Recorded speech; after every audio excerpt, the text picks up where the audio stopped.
One evening, after a long day of teaching, the Savior and his disciples got into a boat to sail to the other side of the Sea of Galilee.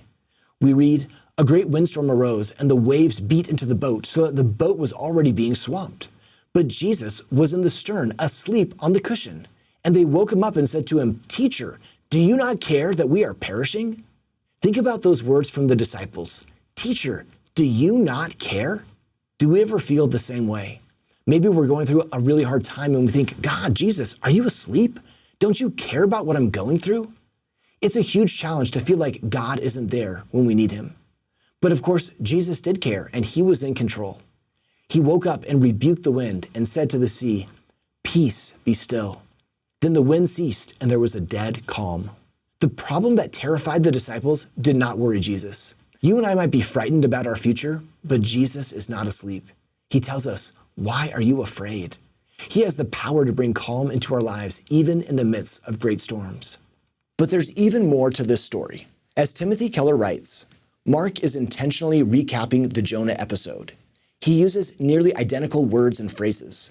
Both Jesus and Jonah are in a boat. Both are in storms described in similar terms. Both boats are filled with others who are terrified of death. Both groups wake the sleeping prophets angrily, rebuking them. Both storms are miraculously calmed and the companions saved. And both stories conclude with the men in the boats more terrified after the storm is stilled than they were before. Every feature is the same, with one rather large apparent exception. Jonah is sacrificed into the storm, thrown into the deep, satisfying the wrath of God so the others will be saved from it. But Jesus is not. Or are the accounts really different at that point? No, they are not.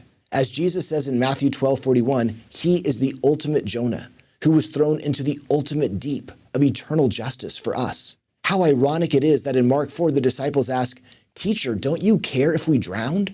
They believe he is going to sleep on them in their hour of greatest need. Actually, it is the other way around. In the Garden of Gethsemane, they will go to sleep on him. They will truly abandon him, and yet he loves them to the end. See, Jonah was thrown overboard for his own sin, but Jesus is thrown into the ultimate storm for our sin.